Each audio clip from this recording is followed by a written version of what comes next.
Hello everyone, welcome to my YouTube channel. And Jio I T 817 और 556 case में आज supreme court में reply दायर कर दिया गया है। और इसके अलावा आउटसोर्स और एंटिटी भर्ती पर भी आज की नई अपडेट आ रही है। और अगर आप चैनल पर नए हो तो चैनल को लाइक और सब्सक्राइब जरूर कीजिएगा। एंटिटी भर्ती की फाइल लौटा दी है, उसकी बात कर लेते हैं। अभी बड़ा इंपॉर्टेंट मैटर है और इंपॉर्टेंट इसलिए है क्योंकि जो इस मामले में हमने आपको इससे पहले अपडेट दी थी उसमें थोड़ी नई इंफॉर्मेशन इसमें है। पहली बात तो ये कि लौटाई क्यों है।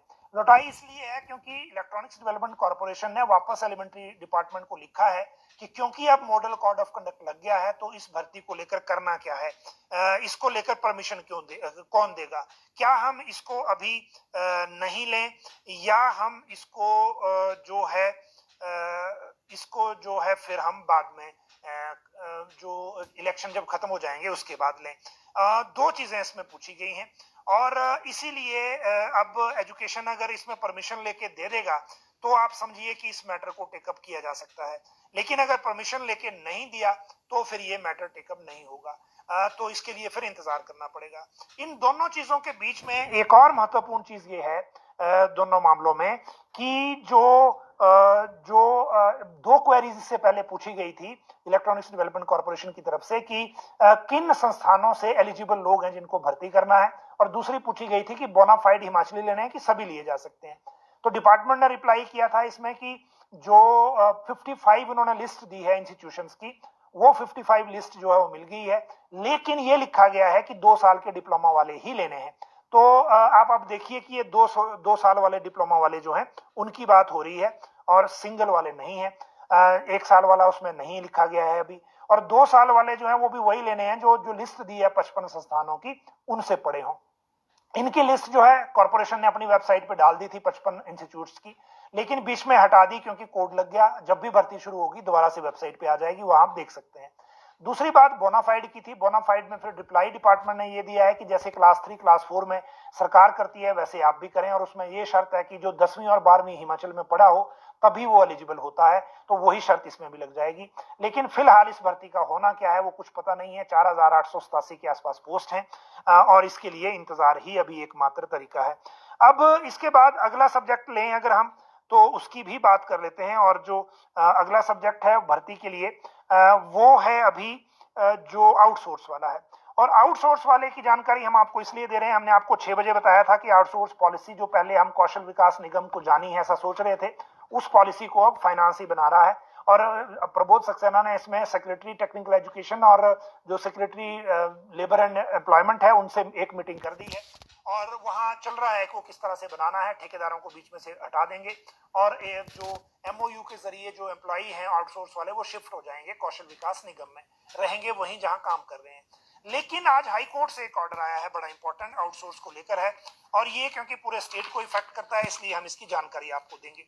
हाई कोर्ट ने प्रदेश विश्वविद्यालय में तैनात उन सभी कर्मचारियों के नियमित करने पर रेगुलर करने पर रोक लगा दी है जिन्हें भर्ती एवं पदोन्नति नियमों को दरकिनार कर नियुक्त किया गया था, और ये वो लोग थे जिनको आउटसोर्स के आधार पर लगाया गया था। प्रार्थी की ओर से 130 कर्मियों को निजी तौर पर प्रतिवादी बनाए जाने को लेकर आवेदन दाखिल किया था। इसे कोर्ट ने स्वीकार कर लिया है और उच्च न्यायालय ने ये आदेश पारित कर दिए हैं। तो ये स्टे हो गया।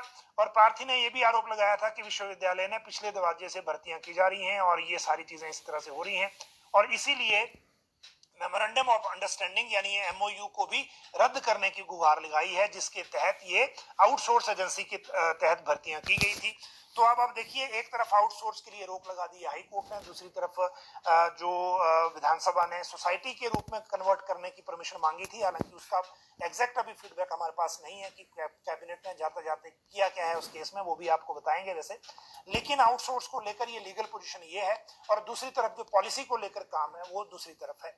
तो ये अब बात करते हैं अगली सब्जेक्ट की, और वो है जेओए 817 जेओए 556। उस केस में सुप्रीम कोर्ट में दायर हुए रिप्लाई की। और रिप्लाई की इसलिए क्योंकि बड़े दिनों से सरकार रिप्लाई दायर कर नहीं रही थी। आज हमने कॉज लिस्ट जब चेक की तो इसमें काउंटर एफिडेविट अभिनव मुखर्जी की तरफ से दायर हो गया है, और ये किया है राज्य सरकार ने क्योंकि अभिनव मुखर्जी को इस केस में स्पेशली एंगेज किया गया था। आज जब ये केस की सुनवाई हुई इस केस में, तो इसमें एक ऑर्डर भी पास हुआ है देखिए, और ये भी रिकॉर्ड हुआ है इस केस में कि जो एफिडेविट है वो फाइल हो गया है। Not to be deleted from the notified date 1 November 2022, मतलब 2022 मतलब 1 नवंबर के लिए ये केस लगा हुआ है अंकिता ठाकुर वर्सेस वाला। और इसी केस में दोनों पैरा जो थे वो आ गए थे। 556 में एक आ गया था जो हाई कोर्ट का था, पैरा नंबर 33 और 34 दोनों, या 32 और 33 है शायद। और इसीलिए 556 की जो मेरिट रिकास्ट करने का केस सुप्रीम कोर्ट गया था उसी में 817 भी एंगेज हो गया है। और यहाँ पर्सनल विभाग की ये कोशिश है कि 817 को इससे अलग कर दिया जाए ताकि कम से कम एक भर्ती को प्रोसेस कर लें। लेकिन अगर नवंबर में लगा है तो आप देखिए कि नई सरकार बनने के बाद ये भर्ती हो पाएगी। लेकिन रिप्लाई आज दायर हो गया है और रिप्लाई के साथ ये भी तय हो गया है कि किसी भी वजह से 1 नवंबर की सुनवाई नहीं टलेगी, चाहे जो मर्जी हो, क्योंकि सुप्रीम कोर्ट ने आज ये एक लाइन रिकॉर्ड कराई है कि इसमें 1 नवंबर को ही सुनवाई होगी और दोनों केस ये क्लब कर दिए गए हैं। तो ये था जो रिप्लाई। अब रिप्लाई का कंटेंट सामने तब आएगा जब ये दोनों पार्टीज को रिप्लाई की कॉपी मिल जाएगी और उस टाइम हम इसकी जानकारी आपके साथ साझा करेंगे।